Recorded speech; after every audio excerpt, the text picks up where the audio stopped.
ಏನು ರಘು ಬದಲಾಗಿದಲ್ಲ? ಅಲ್ಲ, ಮಗು ಸಿಕ್ತು, ಎಲ್ಲ ಆಯ್ತು, ಇನ್ನೇನಂತ ಅವನ್ಗೆ? ಅವ್ರಿಗೆ ಯಾಕೋ ಕಡೆನೆ ಮನ್ಸಾಗಿದೆ. ಬೇರೆ ಕಡೆನ? ಯಾರದು? ದೇವ್ಕಿ.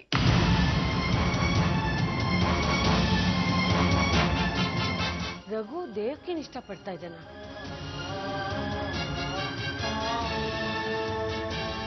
ಇರು, ಈಗಲೇ ಅವನಿಗೆ ಫೋನ್ ಮಾಡ್ತೀನಿ. ಅತ್ತೆ, ಈಗಲೇ ಬೇಡ. ರಘುವಿಂದ 4 ದಿನ ದೂರ ಇರಬೇಕು ಅಂದ್ಕೊಂಡಿದ್ದೀನಿ. ಅಂದ್ರೆ ನೀನ್ ಇಲ್ಲಿಗೆ ಬಂದಿರೋದು ಅವನಿಗೆ ಗೊತ್ತಿಲ್ವಾ? ನಾನು ಹೊರಡುವಾಗ ಎಲ್ಲಿಗೆ ಅಂತ ಹೇಳಲಿಲ್ಲ. ನಾನು ದಾರಿಲಿ ಬರೋವಾಗ ಒಂದು ಕಾರ್ ಪಕ್ಕ ಬಂದೆ. ಆ ಕಾರ್ ಸುಟ್ಟೋಯ್ತು. ನಾನು ಸತ್ತಿದ್ದೀನಿ ಅಂತಾನೂ ಅಂದ್ಕೊಂಡಿರ್ಬೋದು. ನೀನ್ 4 ದಿನ ಇಲ್ಲೇ ಇದ್ಬಿಡು. ಅವನು ನೀನ್ ಬದುಕಿಲ್ಲ ಅಂತಲೇ ತಿಳ್ಕೊಳ್ಳಿ. ಸರಿಯಾಗಿ ಬುದ್ಧಿ ಕಲ್ಸೋಣ ಅವನಿಗೆ. ನಾನು ಅತ್ತೆ ಮನೆಯಲ್ಲಿ ಸಿಕ್ಕಾಕೊಂಡಿದ್ದೀನಿ ಅನ್ನೋದು ಆಗ ಸ್ಪಷ್ಟ ಆಯಿತು. ಪೂರ್ತ ಆಸೆ ಬಿಟ್ಟು ಕೂತಾಗ ವಿನಂತಿ ಬಂದ್ಲು. ಆಗ್ಲೂ ತೆಗೆದ್ಲು. ನಾನು ನಂಬದೇ ಇರೋದು ನಡೆದು ಹೋಯ್ತು. ಈ ಯಶೋಧ ಸಾವಿನಿಂದ ಪಾರಾಗಿ ಬಂದ್ಲು.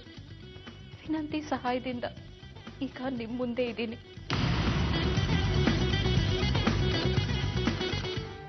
ಹಲೋ ಹಲೋ, ಹೇಗಿದ್ಯಾ ರಾಜೇಶ್ವರಿ? ಯಾರು ಅಂತ ಅರ್ಥ ಆಗ್ಲಿಲ್ಲ. ಯಶೋಧನ್ ಯಾಕೆ ಕೂಡ ಹಾಕಿದ್ಯಾ? ಏಯ್, ಯಾರೇ ನೀನು? ತಲಹರಟ ಮಾತಾಡ್ತಿದ್ಯಾ? ನಾನು ಯಾರನ್ನು ಕೂಡ ಹಾಕಿಲ್ಲ. ಹಾ, ಮಾಡಿ ಮೇಲಿನ ಕತ್ಲೆ ಕೋಣೆಲಿರೋದು ಇನ್ಯಾರೋ? ಮೊದಲು ನೀನ್ ಯಾರು ಅಂತ ಬಗಳು. ಏನ್ ಬೆದರಿಕೆ ಹಾಕ್ತಾ ಇದೀಯಾ? ಬೆದರಿಕೆ ಅಲ್ಲ, ನಿಜವಾದ ವಿಚಾರ ಕೇಳು.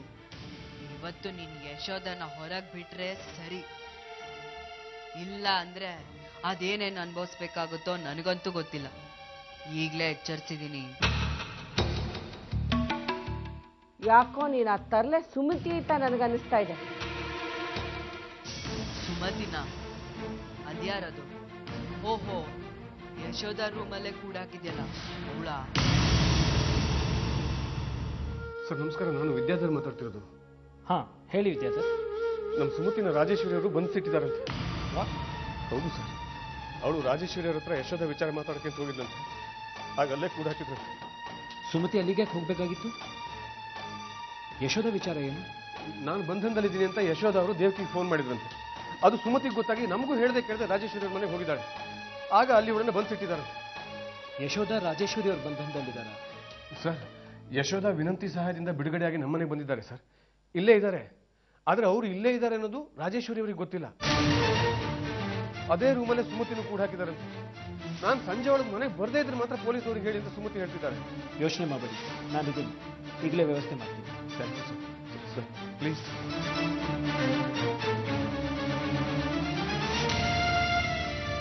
ಸುಮತಿ ನೀನು ಬಿಟ್ಟಿಲ್ಲ ಅಲ್ಲ? ಬಿಡೋದ್ರ ಬಗ್ಗೆ ಏನು ಯೋಚನೆ ಮಾಡಿದೆ? ಯಾವ ಸುಮತಿ?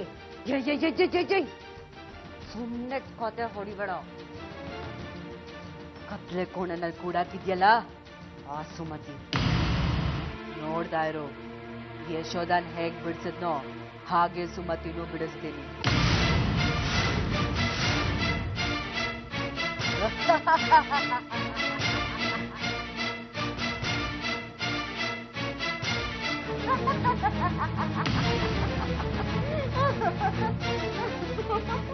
ಏನ್ ತಡ್ಕಾಡ್ತಿದ್ಯಾ? ಓಕೆಮಾ, ನಾ ಬರ್ಲಾ? Take care. ಬಾಯ್. ಕತ್ಲೆ ಕೋಣೆನಲ್ಲಿರೋದಕ್ಕೆ ರೆಡಿ ಆಗಿರು. ಪರಪ್ಪನ ಅಗ್ರಹಾರ.